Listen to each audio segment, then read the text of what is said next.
Manhattan was once a wild place, home to wandering bands of Native Americans. Then, everything changed.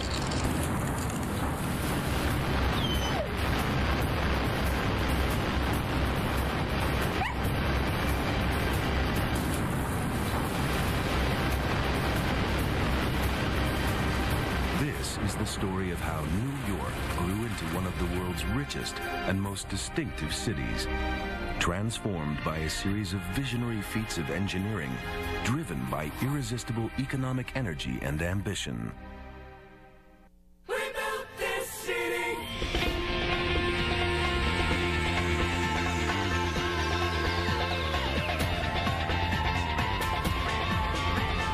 built this city.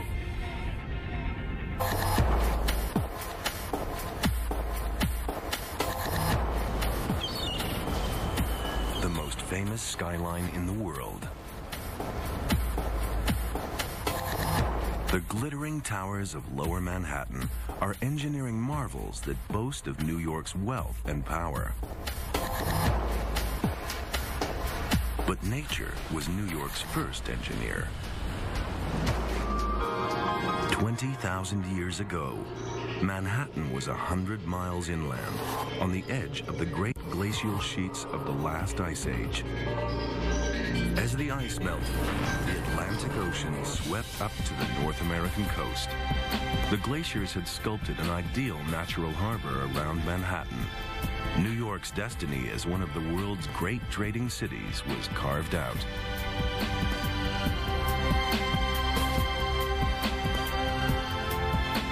When the Dutch arrived here in 1624, they came not to colonize, but to do business. The Dutch West India Company called its settlement New Amsterdam, after their own city of canals back home in the Netherlands. There are still traces of the town they built in New York City today, if you know where to look. Diana Wall is one of New York's foremost archaeologists. One of the earliest things that the Dutch built in New Amsterdam was, of course, is still commemorated by the name of the street, Bridge Street, which still exists today. And Broad Street is where the canal itself used to be. But there's no bridge anymore, so I guess to be historically accurate, really what I should do is take off my shoes. If the canal was still there today, you'd have to get to Wall Street by boat. But back in the early 1600s, the trading post was operating at a loss. The Dutch West India Company made one last-ditch attempt to save this troublesome backwater. They brought in a hardliner to run the colony, and New Amsterdam was transformed. A defensive wall was built around the northern boundary of the town. The wall was built as a form of protection to keep out Indian attacks. They also wanted to protect themselves from the English. It didn't work. When the English conquered New Amsterdam, they came by sea. As the city expanded, the English demolished the wall. Today's Wall Street is where it used to be, and that's where this street got its name. Once, of course, the English took over, they changed the name from New Amsterdam to New York after the Duke of York. Where the ferry piers of the Lower East Side are today was once New York's commercial port. But the usable waterfront here was very limited. The answer to this problem would come to sum up the spirit of New York. If nature hadn't supplied enough land, New Yorkers would just build some more.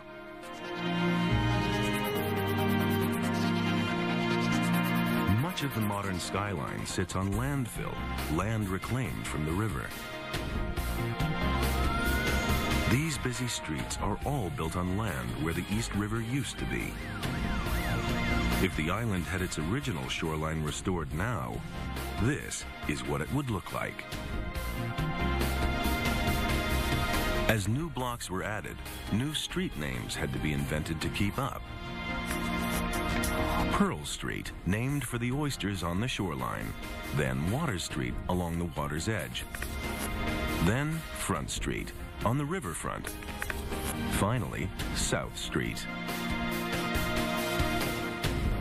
Archaeologists have discovered that some of the city is in fact built on garbage. A few years ago, Diana Wall was able to excavate a section of landfill on the site where an office building was to be constructed. Here we are in the middle of what was the East River. Today you can see an office tower behind me, but in the 1790s, up until the 1790s, this was really out in the middle of the river. As a huge watertight pit for the block's foundations was created, Diana and her colleagues had a unique chance to dig all the way down to what was once the bottom of the East River. It opened a window on how engineers had created new sections of land 200 years before. They found perfectly preserved wooden wharves, which had once been at the water's edge where boats had tied up. What they did was they made the basis of the wharves near shore, and then what they would do is they would float it out into place. Then they would fill the wharf with cobbles, and they would use that to sink the wharves in place. Then they would begin to put the landfill in behind it.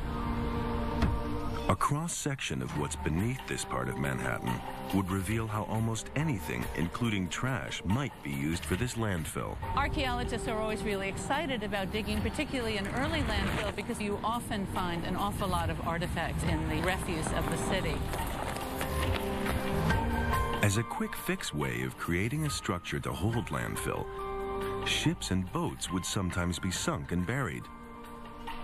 There's one still here under the South Street Seaport Museum.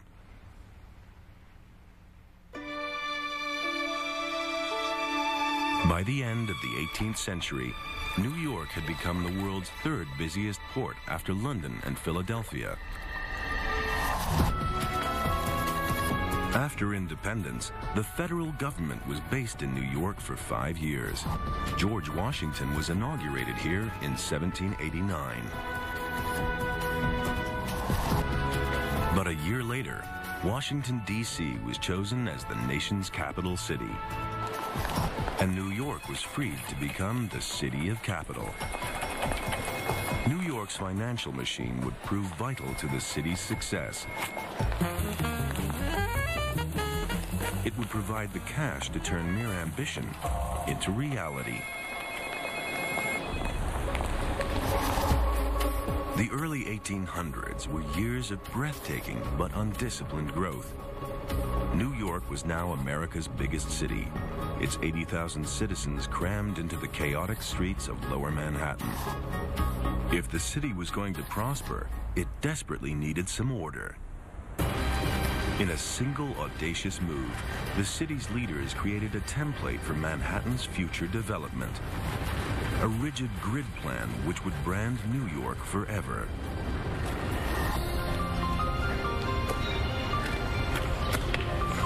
To draw up their plan, the street commissioners needed an accurate survey of Manhattan, but at the time, no such thing existed. A young man in his 20s, John Randall Jr., was entrusted with the mammoth task of making one. Randall would spend more than 10 years in the process. For Reuben Redwood, a geographer who's about the same age as John Randall was when he began his survey, the commissioner's grid plan and Randall's part in it have become something of an obsession. The plan was published as a giant map in 1811. This copy, in New York's public library, is some 8 feet long. It's been described as the most important document in the history of the city. As you can see, it's a pretty large map, about 6 pieces. We put it together. And at the time, the cities extended to about what's now Houston Street, which was called North Street at the time. The plan shows an imaginary grid of streets stretching over the rest of Manhattan, which was then almost uninhabited. It shows extraordinary faith in New York's destiny, but some have criticized it. Urban planners, by and large, say that the grid plan is an unimaginative plan, and many of them recommend that they should have used diagonals, such as in Washington, D.C. But what the original commissioners were doing was imagining the city of the future.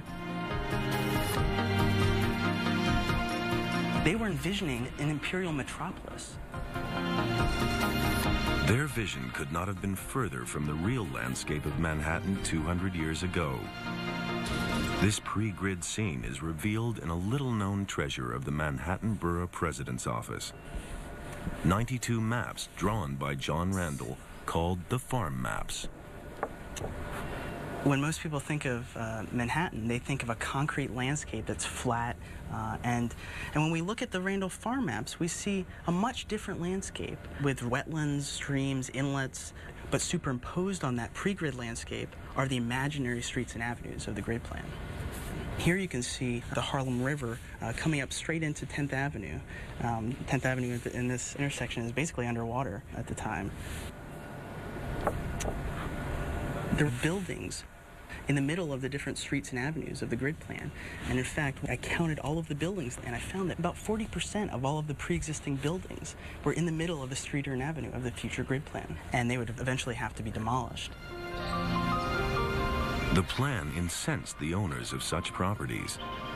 There's a legend that Randall was pelted with artichokes and dogs were unleashed on him.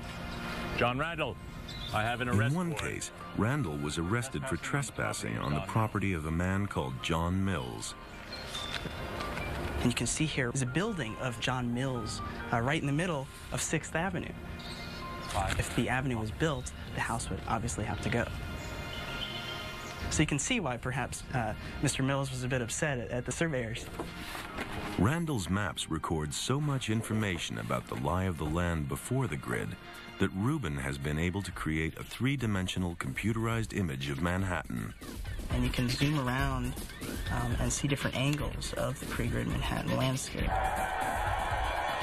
Thanks to Randall, we can see what the island looked like before the commissioners stamped their uncompromising grid plan on it.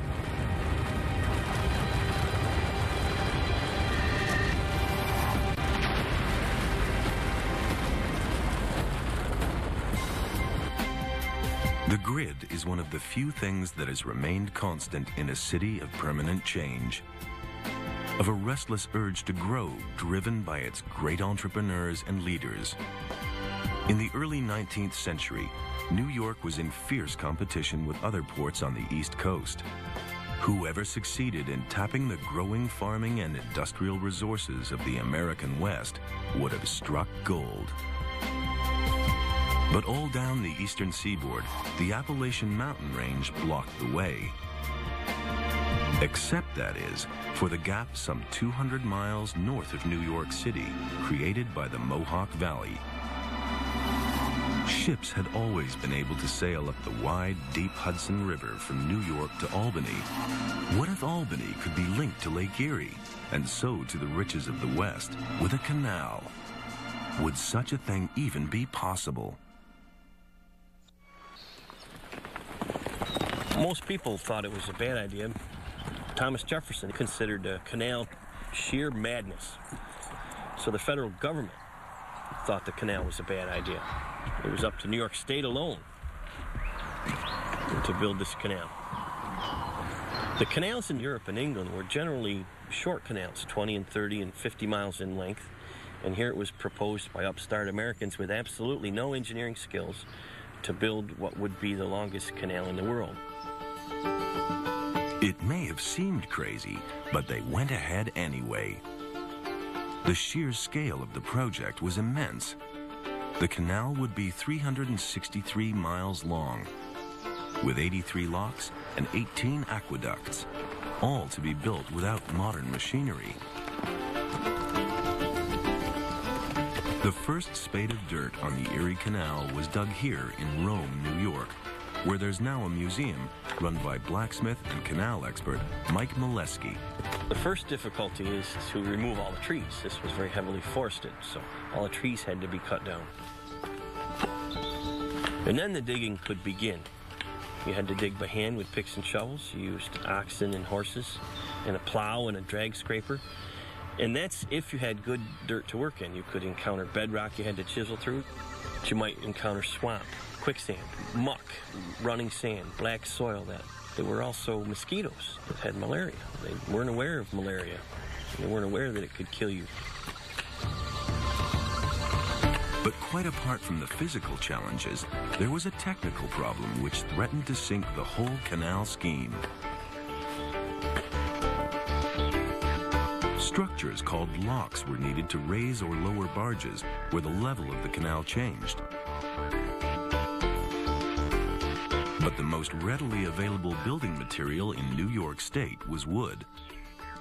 This was no good for locks because it would rot. The answer was to build most of the structure of a lock out of stone. The trouble with that is that you had to make the joints between the stone waterproof.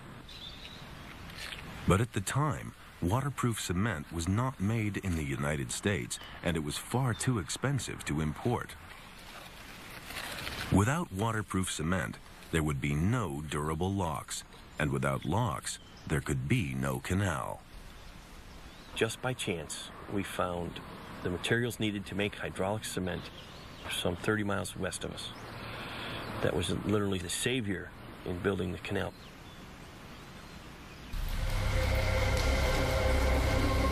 An engineer, Canvas White, had managed to find the particular kind of limestone needed to make hydraulic cement. New York State turned out to have plentiful supplies.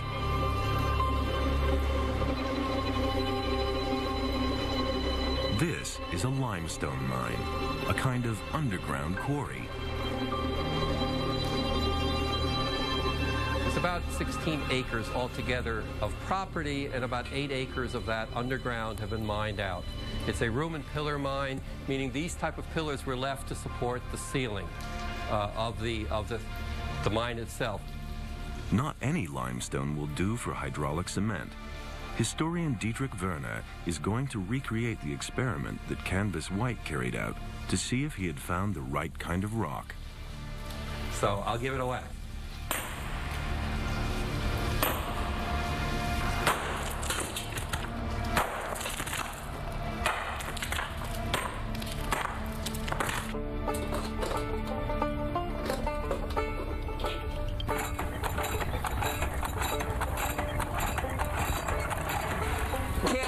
Would have taken the limestone that he brought from the quarries, and then they would put it to the forge and roast the rock. Roast it. That was what they would call it. If you can get that going a little bit. And this process would take about 12 hours or so. Once the rocks of limestone had been cooked, Canvas White would have broken them up and then ground them into a powder, effectively cement powder. We'll be adding a little water to mix the cement. And then we will put this in a bucket of water to see if it hardens overnight. So let me put that in here. When Canvas White took this pat of cement out and chimed it on the side of his bucket and found out it really was hard, he probably said, "Eureka." After 8 years of construction, the Erie Canal opened. It was a stunning success. The cost of transporting a ton of grain from the Finger Lakes to New York City was slashed from $100 to just $6. The Port of New York became the natural focal point for trade between the heartland of America and the rest of the world. The city gained a head start that it never lost. All the trade, all the commerce, all the money that changed hands made New York grow into the amazing city it is today. That started with the completion of the Erie Canal in 1825. Success bred success. Railroads added to the momentum of New York's growth, often following canal routes. The city became the natural point of arrival for hundreds of thousands of immigrants, but New York began to suffocate under the pressure of its own expansion. The grid plan had allowed for no large public spaces, so the city's leaders decided to carve out a huge park right in the middle of Manhattan. It looks like a slice of natural beauty preserved, but the truth is very different.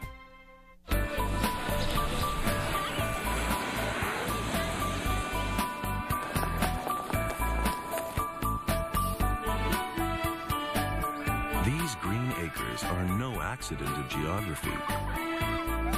They're a feat of engineering. Central Park is the biggest, most beautiful fake in America. As one man knows better than most, landscape architect Doug Blonsky. You know, it looks like nature that you're here, but it really is not at all. It is kind of a Disney World. It is really a phenomenal piece of landscape art. As New York became ever more crowded in the mid-19th century, the lack of park space had begun to look like a serious problem. City leaders commandeered 843 acres of central Manhattan as a park for the people. It was to promote civic health, but also to rival the great city parks of Europe. The land they chose in the center of Manhattan was hardly a rural idyll at the time.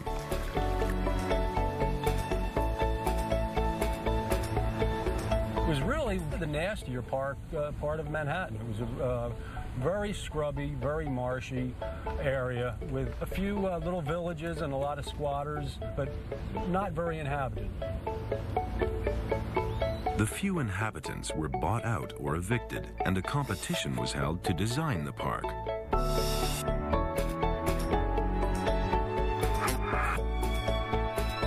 The winning plan proposed a series of picturesque vistas, like scenes from paintings, that the visitor would walk through as if through a gallery. A series of beautiful experiences. You'd go from one landscape to the next.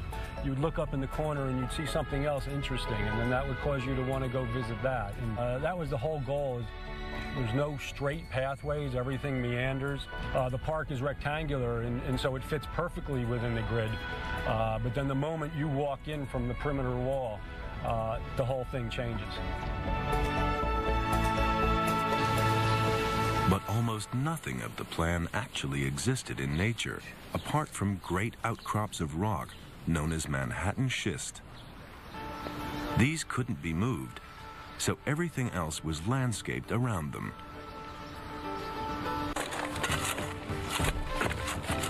More than 3,000 men toiled for over a decade to transform a wilderness into a picture book. With the most basic of tools, they created streams and cascades and hills and meadows, bringing in 1 million cartloads of topsoil.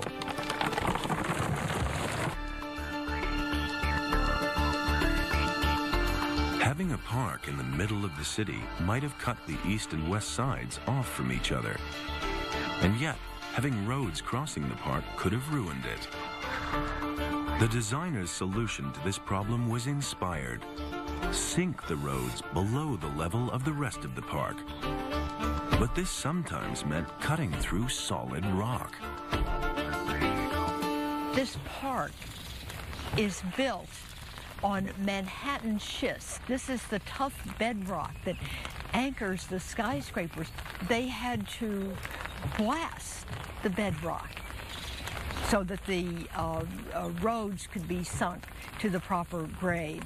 And that was another huge engineering feat.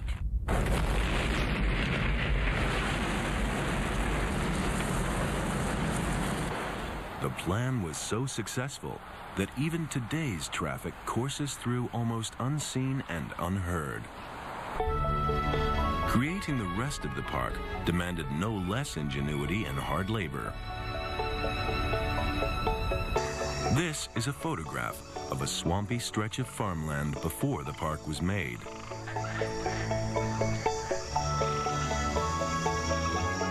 And this is how the designers proposed to transform it into a beautiful lake.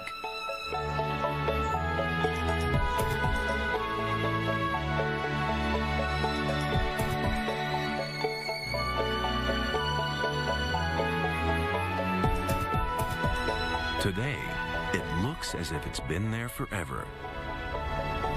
So do all the other ponds and streams, none of which owes its existence to nature.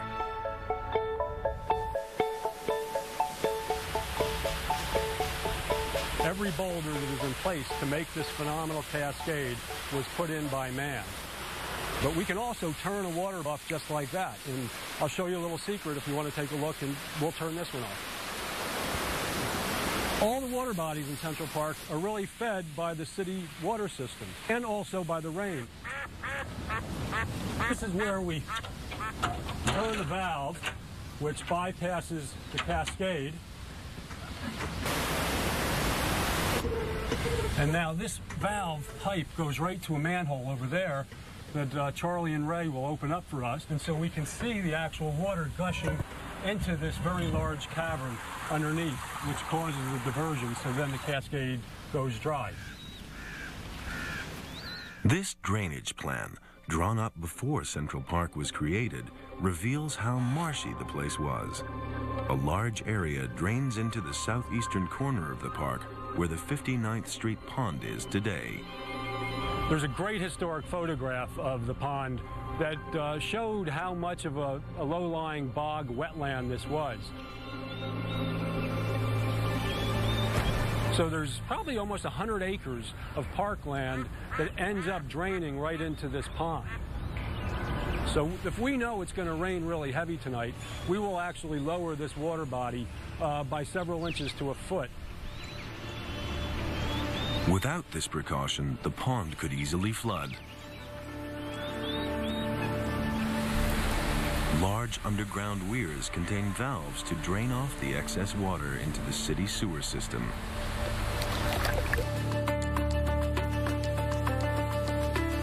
Nature is always doing her best to return the park to its original state. Without careful planning, rain would wash the soil from the slopes and the lakes would silt up, damaging the wildlife habitat.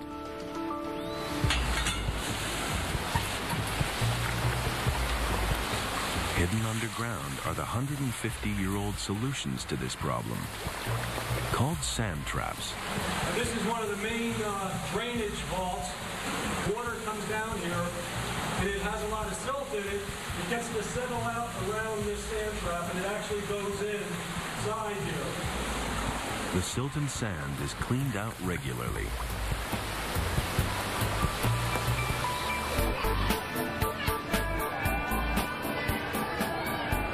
Meanwhile, up above, lovers of the park probably have little idea of how hard technology is working for them in this artfully rural paradise. Look at the people in this park today. Look how magnificent the park is. I think that's a testament to just absolutely incredible design success. They clearly did it right.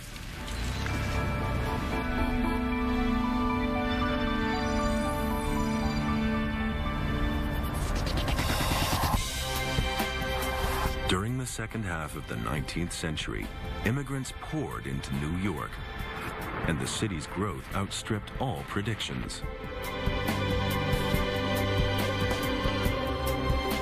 By 1870, 50,000 people were commuting to Manhattan every day across the East River from Brooklyn.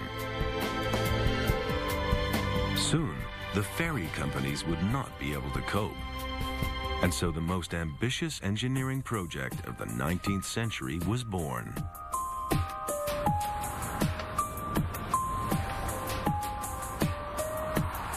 When the Brooklyn Bridge opened in 1883, it seemed miraculous. The longest suspension bridge of its day. The central span nearly 1,600 feet long. The towers nearly 280 feet high. The roadway broader than Broadway. The lattice work of cables supporting the road and walkways is a spectacular piece of engineering, permanently on show.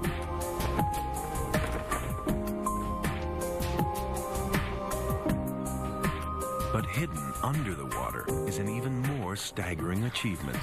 the work of the so-called sandhogs, who had to burrow deep below the East River to make the foundations of the bridge's massive towers. If you look at the river here, they hit, bedrock was about 80 feet down on the bottom of, underneath the water on the bottom of the river, so you had to get down to a solid footing for a foundation to support the great weight of this now magnificent bridge. A huge box called a caisson, which was the size of a city block and made of wood and steel, was floated out into the river. As the granite blocks of the tower were built up on top of it, it sank down to the riverbed. The caisson was open at the bottom, and as the workers excavated, it would sink further and further, eventually down to bedrock. Pumping the caisson full of compressed air prevented the river water from rushing in. The air pressure counterbalanced the pressure of the water. Workers got in and out of the caisson through an airlock. Conditions inside were horrific.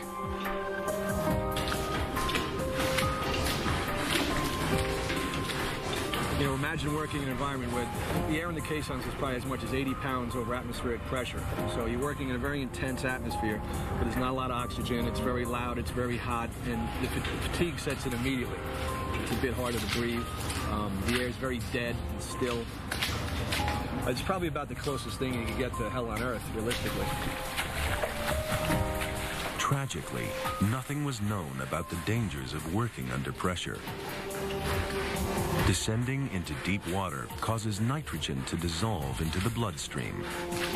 If a diver surfaces too quickly, the gas reemerges as bubbles, causing pains and nausea. The bends. The sandhogs called it caisson's disease, and it was often fatal.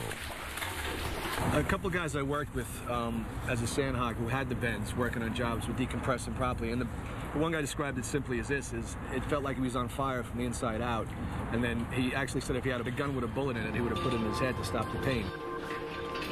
When you first get the caisson's disease, there's a slurring of the speech, there's a staggering of the gait, there's really symptoms that are very the same as intoxication, and a lot of these were Irish immigrants, and there was this sort of negative stereotype, oh, they're just drunken paddies. Getting all the mud and rock the sandhogs were so painfully excavating out of the sealed chamber required a huge leap of engineering imagination.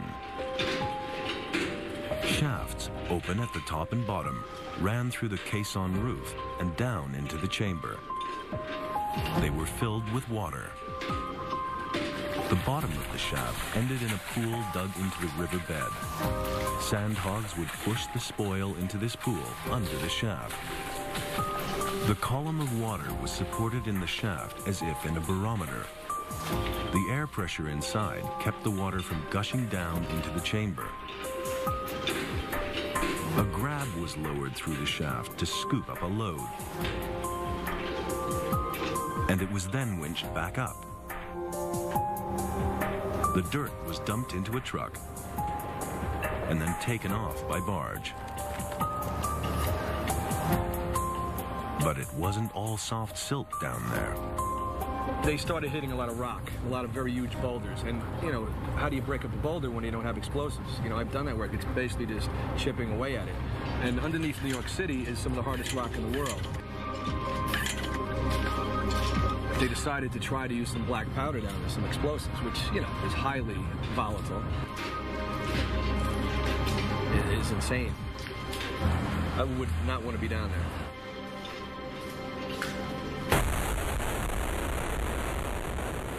When the towers had been completed, the rest of the bridge could be suspended between them.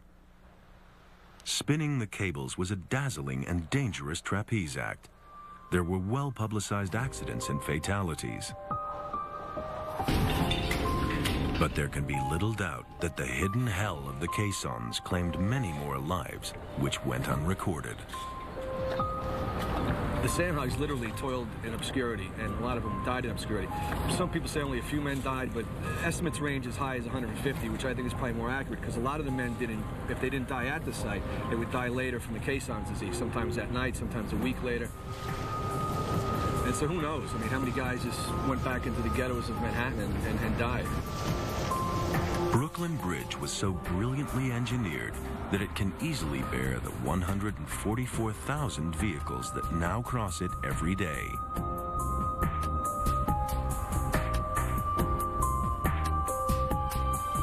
In 1900, after a century of unparalleled expansion, the population of New York City exceeded that of Paris. Now, New York would lead the way into a new technological age. And one phenomenon above all that arrived here first would change not only this city, but the world: electricity. Today, New York is the definitive big city of bright lights.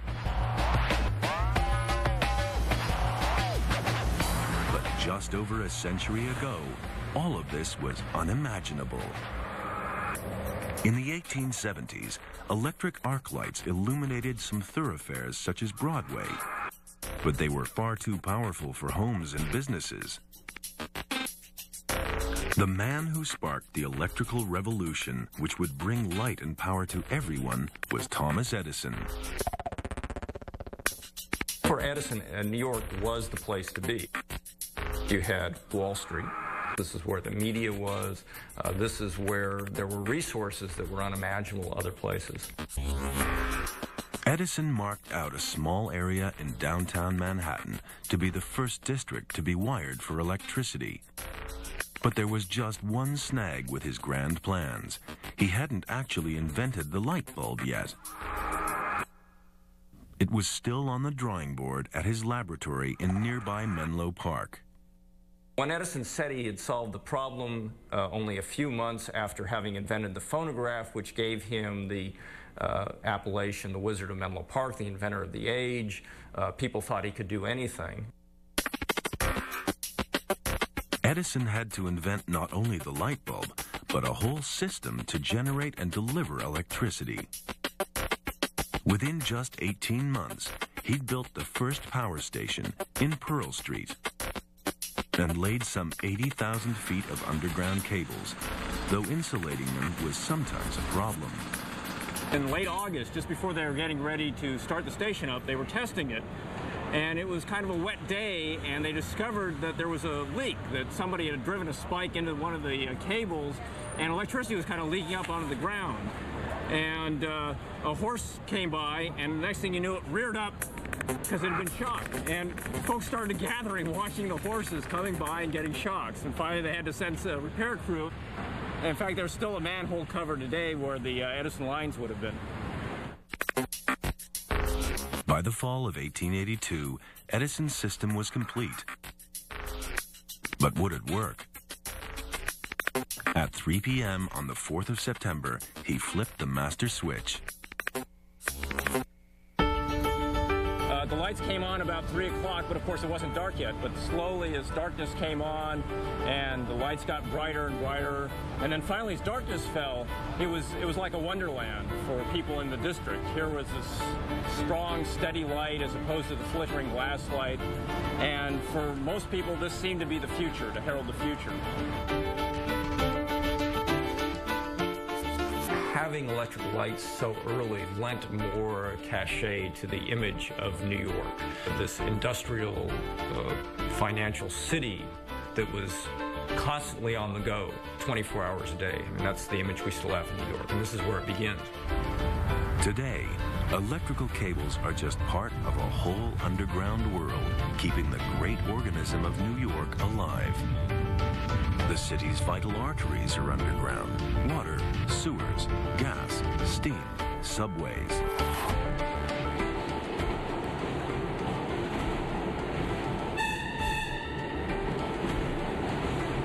Meanwhile, the New York everyone recognizes is the one above ground.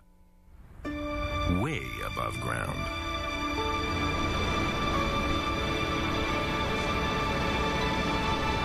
Yet little more than 100 years ago, New York's most prominent landmark was the spire of Trinity Church. Now, it's lost amongst the cathedrals built to commerce. New York is the ultimate city of towers.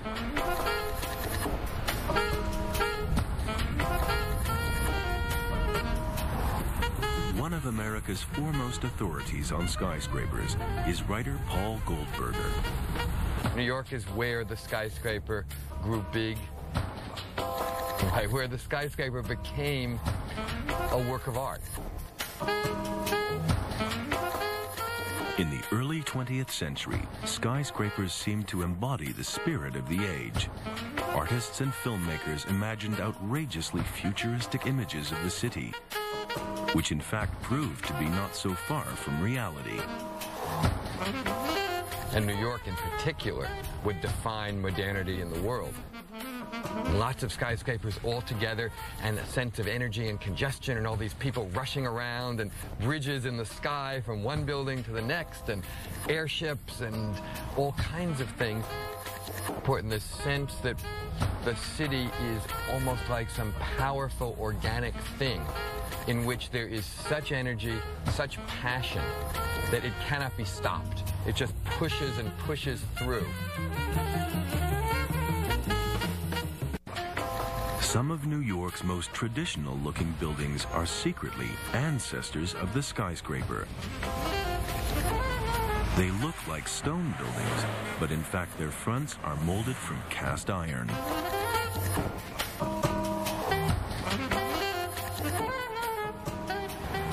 One of the ways we figure out whether a building is really cast iron is to bring a magnet, and that tells you that what you think is stone is in fact actually an iron building.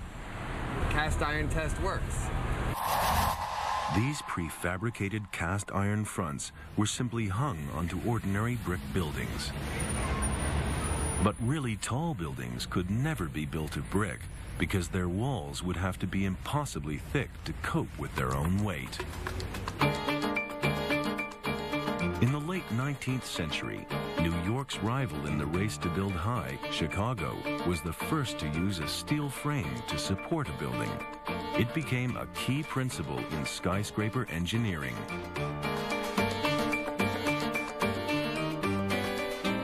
But New York scored a first with an equally vital invention. Without it, the skyscrapers which have come to define the city would never have got off the ground.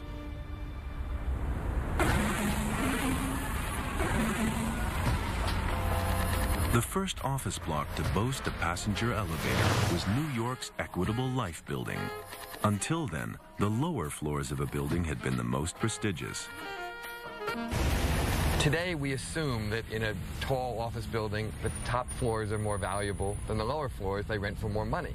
Before the elevator, it was the opposite, because who wanted to climb stairs? So the most valuable floors were one or two, maybe.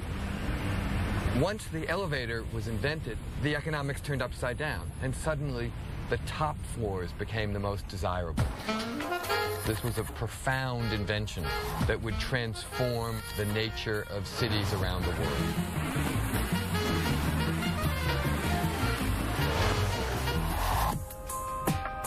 The more rentable space you can get on a single plot of land, the more you can make out of it. That's one reason to build high. Today, with Manhattan so densely built up, there's almost no other way to go except up. But at the beginning of the 20th century, a building like the Woolworth, the tallest of its day, didn't really have to be so high because of lack of space.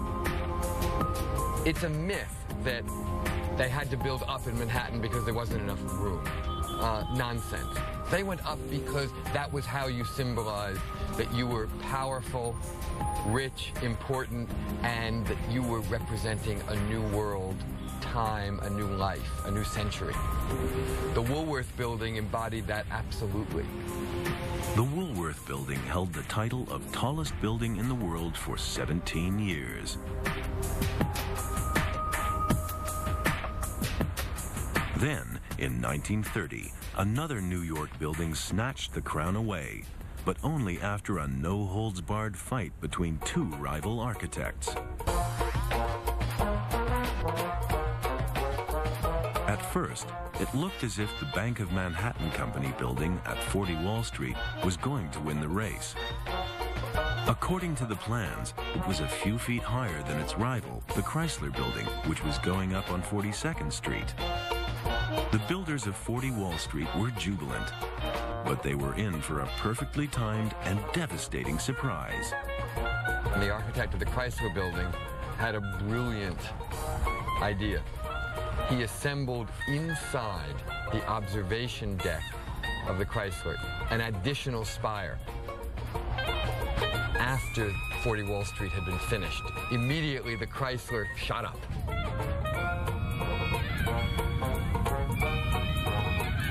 With the secret spire on the top that was actually lifted through the roof.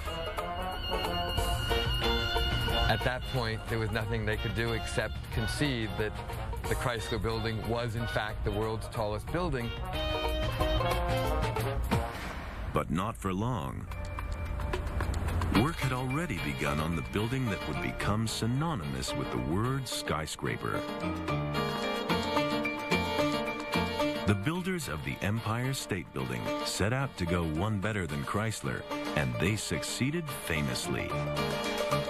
The Empire State Building was brilliantly engineered, and it was built very fast. They had organized it like a military campaign, with many of the parts of the building prepared in advance and just brought in.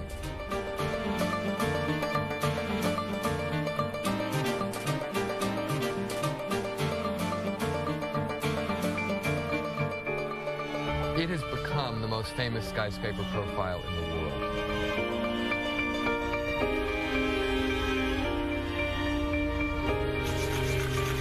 And at the top of that profile, a spire which was originally designed to be a mooring mast for airships.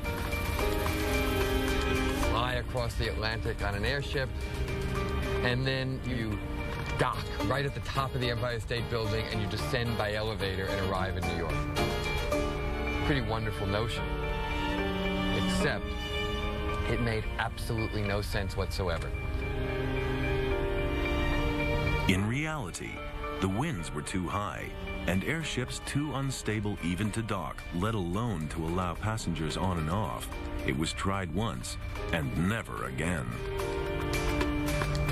It was an insane, romantic idea that should never have gotten as far as it did, but it shows us the power of the romance of the skyscraper at that point. In 1973, the Empire State Building lost the title of tallest building in the world to the Twin Towers of the World Trade Center. The towers were New York's most prominent skyscrapers until the tragic events of September 11th, 2001. For a long time, the biggest things you could see from here were the Twin Towers of the World Trade Center. For the last almost 30 years, they defined the Manhattan skyline. They were the tallest buildings by virtue of being a pair. They were different from anything else. And they were the only things in New York that were taller than the Empire State Building. The new skyline has an important symbolic role, not only to provide a memorial for everything that's gone, but also to create a bold new profile in the spirit of the city. One of the best ways in which we can remember is to keep going. The ambition of New York is one of the things that has to be put back there, as much as a memory of the people who were lost. New York's ambition has never failed it before. More than any other city, it is the product of sheer willpower. Whether pushing back the wild river, engineering natural beauty out of a wasteland, spanning untried distances across water, or reaching for the sky. The whole of New York is breathtaking evidence of the unstoppable energy of the people who built this city.